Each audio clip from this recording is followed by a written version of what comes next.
Hello everyone, welcome back to the physics class.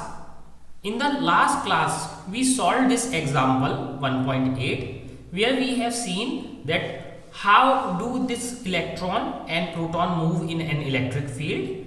In this, there was a fall of an electron as well as a proton under the influence of electric field, and we calculated the time taken to travel this electron from this side to this side and from a proton from this side to this side, and the time was quite small.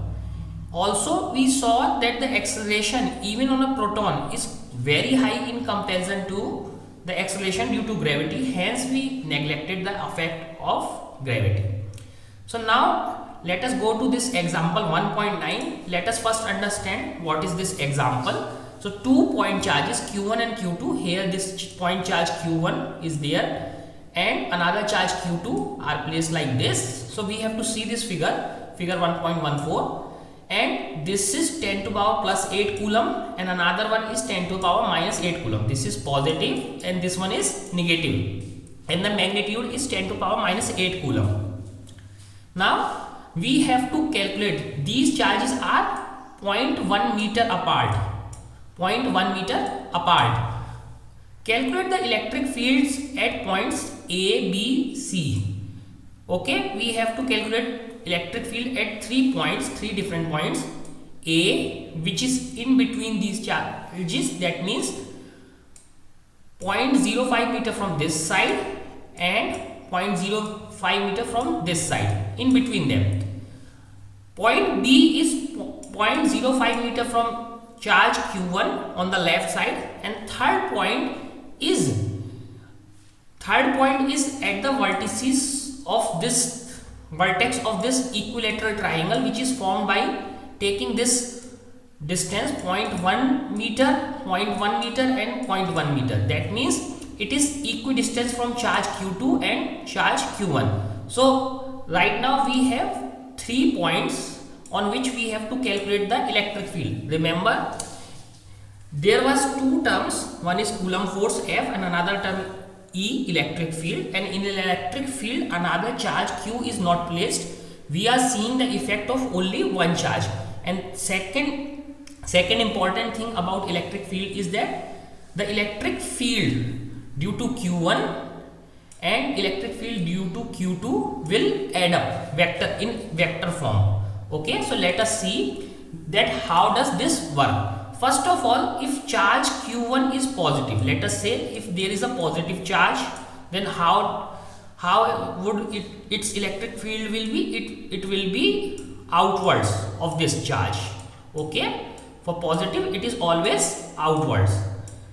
And now if we take a negative charge, how its electric field would be? Coming inside from infinity. Okay, so it is always coming inside for a negative charge. So let us solve this example. First, let us calculate the field on this point A. This point A. This point A is 0.05 meter, half of this far from Q1 and half far from this point. So first we have to calculate electric field on A due to Q. So this is E1A. So electric field on A due to charge Q1. So how? Because since this is a positive charge, so electric field direction would be like this. And for Q2, since this Q2 charge is negative, so it is radially inverse. So here we can see that both the directions are towards right side. Both the directions are same. Hence, when we calculate the whole electric field, that will add up. That will add because both are in same direction. So let us calculate first for charge Q1 E1A. So how can we calculate? Simply electric field E is equal to formula 1 upon 4 pi epsilon naught and charge Q upon distance square. This is the magnitude. This is the magnitude of electric field. So here So what is the value of this 1 upon 4 pi epsilon naught? This is 9 into 10 to the power 9. This is the value of 1 upon 4 pi square. What is charge? Positive 10 to the power minus 8 coulomb, which is here. And what is the distance? This is distance, its square. When we calculate all these things, this comes out 3.6 into 10 to the power 4 Newton per coulomb. This is electric field at A due to Q1, and the direction is in right side of this diagram. Okay, so this is due to Q1. Similarly, we can calculate for Q2. The magnitude will remain same. This is the value of 1 upon 4 pi epsilon naught.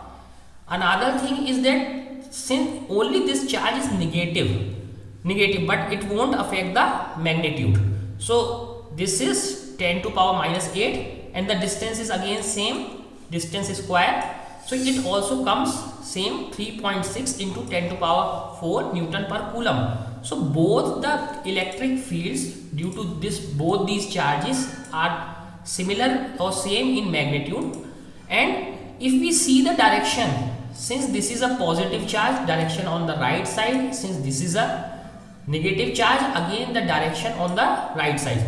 So total electric field on this point A, EA is equal to E1A plus E2A. Why we are adding up both these two? Because both are in same direction. So 3.6 and 3.6 into 10 to the power 4, which is 7.2 into 10 to the power 4 Newton per coulomb.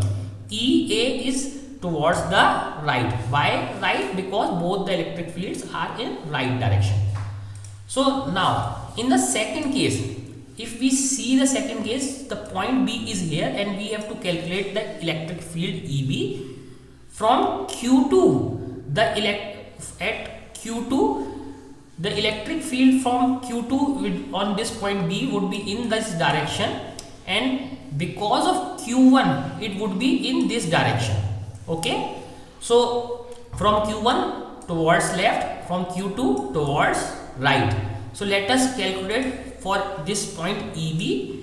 So for this EB, because of charge number 1, this is 1 upon 4 pi epsilon naught. This is the value of charge 1, and this is the distance of point B from charge Q1. So this comes out again 3.6 into 10 to the power 4 Newton per coulomb. It is not a strange thing, we have just calculated. But from charge Q2, now the distance has been increased 0.1. So this was 0.05 plus this much 0.1. 0.1 plus 0.05. So this is the distance has been increased to 0.15 meter square. So when we calculate this comes out as 4 into 10 to the power 3 Newton per coulomb. So the negative field is less and positive field is much more than that. So let us calculate the whole field. So effectively we saw that this distance is 0.15 is quite high and this distance is small. So because of that, positive field is more and negative field is less. When we add these, since one is in left direction, another one is in right direction, and this right one due to negative charge is small, so we will subtract from this positive, this negative, we will subtract this. So electric field at B is equal to E1B because E1B is bigger and E2B is smaller. So we will subtract from this. When we subtract this comes out as 3.2 into 10 to power 4 Newton per coulomb. Now what would be the direction of this electric field? Since this one is quite strong, this one is very strong, so the direction would be towards the left because the field due to this positive charge is quite strong, it is near to this. Now for third point, now we have to calculate at third point which is equidistant from Q1 and Q2.